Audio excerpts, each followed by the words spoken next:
किसी भी एकादशी पर पान का एक पत्ता घर में इस जगह रख देना, धन दौलत गाड़ी सब कुछ आपको अपने जीवन में मिलेगा। धन से जुड़ी समस्याएं आपके जीवन में कभी नहीं आएंगी और अगर हैं तो आपके जीवन से समाप्त हो जाएंगी। जी हाँ दोस्तों, स्वागत है आपका हमारी एक नई वीडियो में। जैसा कि आप सभी जानते हैं कल एकादशी का पर्व है और आपको बता दें कि हमारे शास्त्रों में इसका वर्ण है कि अगर व्यक्ति अपनी कोई भी मनोकामना की पूर्ति चाहता है, कोई भी कष्ट कोई परेशानी उसके जीवन में है, तो वो एकादशी के दिन कुछ सरल से उपाय और टोटके कर ले और उन उपायों और टोटकों को करने से उसके जीवन की समस्त दुखों से कष्टों से उसे छुटकारा मिल जाएगा और उसकी बड़ी से बड़ी मनोकामना पूरी हो जाएगी। दोस्तों आपको बता दें कि पूर्णिमा और एकादशी का बहुत ही महत्व हमारे शास्त्रों में बताया गया है और कहा तो इतना भी जाता है कि एकादशी का व्रत जो व्यक्ति कर लेता है समस्त पापों को, ठीक है ना, समस्त पापों को व्यक्ति के वो नष्ट कर देता है और व्यक्ति को अखंड पुण्य देता है। यही नहीं, इस दिन अगर कोई व्यक्ति सरल से टोटके कर लेता है तो उसके जीवन में धन से जुड़ी समस्याएं समाप्त हो जाती हैं और कभी भी उसके जीवन में धन से जुड़ी समस्याएं उत्पन्न नहीं होती हैं। तो दोस्तों आप सभी जानते हैं कि एकादशी पर भगवान विष्णु तथा श्री कृष्ण की पूजा की जाती है। वस्तुतः यह तिथि भगवान विष्णु को ही समर्पित की गई है, इसलिए इस दिन उनके ही निमित्त उपाय भी किए जाते हैं। तो देखिए एकादशी पर जो सबसे पहला उपाय है वो आपको कौन सा उपाय करना है जिससे कि आपके जीवन में धन से जुड़ी समस्याएं जो हैं वो बिल्कुल समाप्त हो जाएंगी। और इस उपाय को करने के बाद जब भी आप कोई काम करेंगे आपका वो काम बनने लगेगा, काम आपका बनता चला जाएगा, कोई भी विशेष मनोकामना है वो ज़रूर पूरी होगी। तो देखिए उपाय क्या करना है आपको और इस उपाय को करने के लिए आपको क्या क्या लेना है। तो देखिए सबसे पहले आपको बता दें कि पीला चंदन आपको लेना है, केसर लेना है, गुलाब जल लेना है। 3 चीज़ें आपको लेनी है, ठीक है, पीला चंदन, केसर और गुलाब जल, ठीक है ना। अब आपको गुलाब जल से, ठीक है ना, पीला चंदन जो आपने लिया है उसको डालकर और केसर को डालकर आपको घोल बनाना है और उसी से आपको श्री हरि विष्णु का तिलक करना है। और उसी तिलक को जब आप श्री हरि विष्णु को लगाएंगे उसके बाद उसी तिलक का टीका आपको अपने माथे पर भी लगाना है, ठीक है ना। और उसके बाद ही आप जब भी किसी ज़रूरी काम से निकलें तब भी आप ये उपाय कर सकते हैं और एकादशी वाले दिन तो आप ज़रूर ही करें। कहते हैं जो व्यक्ति एकादशी के दिन ये उपाय कर लेता है उसके भाग्य रातों रात चमक जाते हैं, बिगड़ते हुए काम भी उस व्यक्ति को बन जाते हैं। तो चलिए इसी के साथ दोस्तों जल्दी से बता देते हैं एकादशी के व्रत के दिन जो उपाय करना है। दूसरा देखिए ज़रूरी नहीं है आपने व्रत रखा है तभी आप ये उपाय करें, जिन्होंने व्रत नहीं रखा है वो भी इस उपाय को कर सकते हैं, उनको भी पुण्य की प्राप्ति होगी। तो देखिए दूसरा उपाय जो है उसके लिए आपको क्या करना है, आपको लेना है एक नारियल और उस नारियल को आपको ऊपर से काटना है, ठीक है ना। ऊपर से जब आप थोड़ा सा उसको काट देंगे, सूखा वाला नारियल लेना है आपको और उसके अंदर आपको बूरा और देसी घी भरना है, ठीक है ना, बूरा और देसी घी भरना है।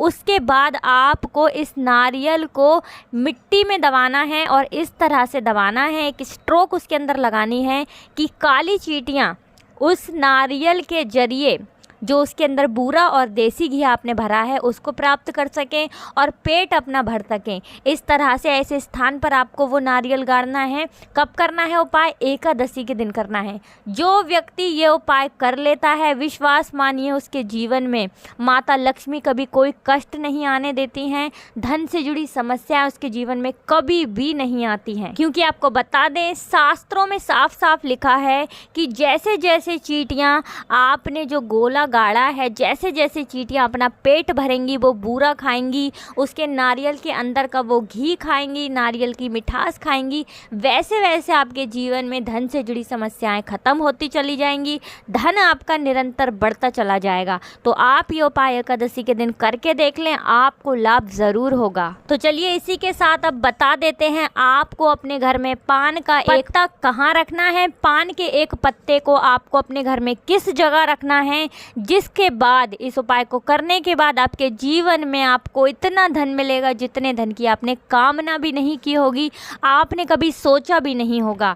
तो दोस्तों इस उपाय को करने के लिए आपको बता दें कि आपको चाहिए पान का एक पत्ता, ठीक है ना।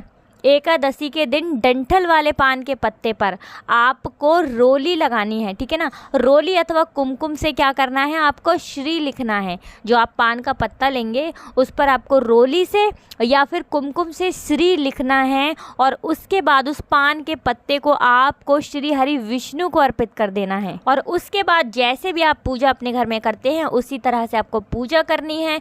जब आपकी पूजा पूरी हो जाएगी उसके बाद आपको वो पान का पत्ता उठाना है और एक लाल कपड़े में उसको लपेटना है और उसके बाद वो पोटली जो आपने लाल कपड़े में पान के पत्ते को लपेटा है उसको पोटली को आपको उस लाल कपड़े को अपनी तिजोरी में रख देना है। जहाँ पर भी आप अपना रुपया पैसा रखते हैं वहाँ पर रख देना है। अगर आप व्यापारी हैं और आप चाहते हैं कि व्यापार आपका अच्छा चले, कभी भी उसमें मंदा ना आए और अगर मंदा आ गया है तो वो जल्दी से जल्दी ठीक हो जाए, तो आप अपनी व्यापार वाली जगह पर भी ये उपाय कर सकते हैं। वहाँ पर आपको अपने गल्ले में, जिसे आप अपना गल्ला बोलते हैं, जहाँ पैसे रखते हैं, वहाँ पर आपको ये लाल कपड़े में पान का पत्ता रखना है।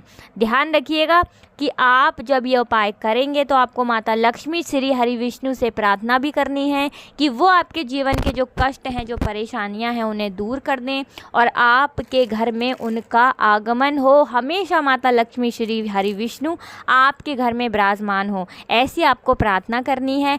पूर्ण सच्ची श्रद्धा के साथ आप ये उपाय करके देख लिए दोस्तों, लाभ आपको निश्चित तौर पर होगा। दोस्तों अब हम आपको इच्छा पूर्ति के लिए यानी मनोकामना पूर्ति के लिए उपाय बताने वाले हैं और ये उपाय जो आपको करना होगा वो कम से कम 27 एकादशियों तक ये उपाय आपको करना होगा। लेकिन अगर आप 27 एकादशियों तक ये उपाय कर लेते हैं तो बड़ी से बड़ी मनोकामना भी आपकी पूरी हो जाएगी, ये भी आप जान लीजिए। तो देखिए आपको क्या करना है, आपको इस उपाय को करने के लिए चाहिए एक नारियल और लेने हैं आपको बादाम। एक नारियल आपको लेना है और बादाम लेने हैं, ठीक है ना। और आपको श्री हरि विष्णु को नारियल और बादाम का भोग लगाना है। जो भी पूजा आप अपने घर में करते हैं उस पूजा में आपको एकादशी वाले दिन नारियल, ठीक है ना, और बादाम का भोग श्री हरि विष्णु को लगाना है। इसी के साथ आपको प्रार्थना करनी है कि हे श्री हरि विष्णु, हे माता लक्ष्मी, मेरी इस प्रार्थना को, मेरी इस विनती को सुन लीजिए, मेरी मनोकामना को पूर्ण कर दीजिए। मुझे आप पर पूर्ण विश्वास है, पूरी सच्ची श्रद्धा के साथ मैं आपके पास आई हूँ कि आप मेरी समस्या को ज़रूर दूर कर देंगे, मेरे जीवन के कष्टों को, मेरे दुखों को आप ज़रूर हर लेंगे। इस तरह से आपको प्रार्थना करनी है और इसी के साथ आपको 21 माला जप करनी है। कौन से मंत्र की? मंत्र हम आपको बता देते हैं। 21 माला आपको इस मंत्र का जप करना है। ये सबसे ज़्यादा बड़ा मंत्र है श्री हरि विष्णु का। जो व्यक्ति इस मंत्र का जप 21 माला कर लेता है और श्री हरि विष्णु को नारियल और बादाम का भोग लगा देता है, उसकी बड़ी से बड़ी मनोकामना श्री हरि विष्णु पूरा कर देते हैं। तो देखिए मंत्र क्या है, ओम नमो भगवते वासुदेवाय नमः।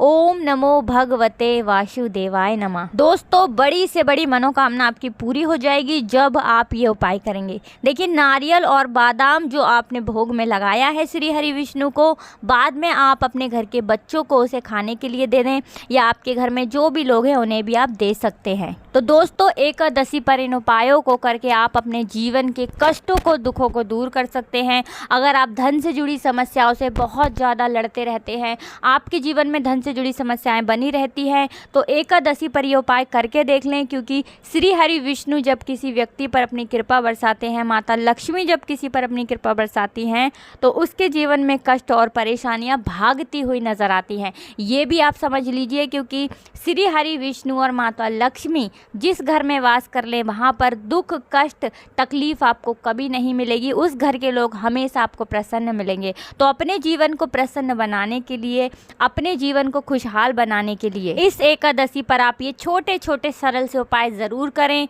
और पूरे दिन आप श्री हरि विष्णु का नाम लेते रहें। दोस्तों सच्चे मन से अगर कोई व्यक्ति श्री हरि विष्णु को पुकारता है तो माता लक्ष्मी भी उसके साथ दौड़ी चली आती है। ये बात हमेशा याद रखना। हम श्री हरि विष्णु माता लक्ष्मी से यही प्रार्थना करेंगे कि आपकी जो भी मनोकामना है वो जल्दी से जल्दी पूरी हो जाए। दोस्तों अगर वीडियो थोड़ी भी अच्छी लगी है तो लाइक कर देना, चैनल को सब्सक्राइब जरूर कर लेना और अगर आपने अभी तक कमेंट सेक्शन में जयकारा नहीं लगाया है तो कमेंट सेक्शन में जय श्री हरि विष्णु, जय माता लक्ष्मी जरूर लिख दीजिए। राधे राधे, जय श्री कृष्णा।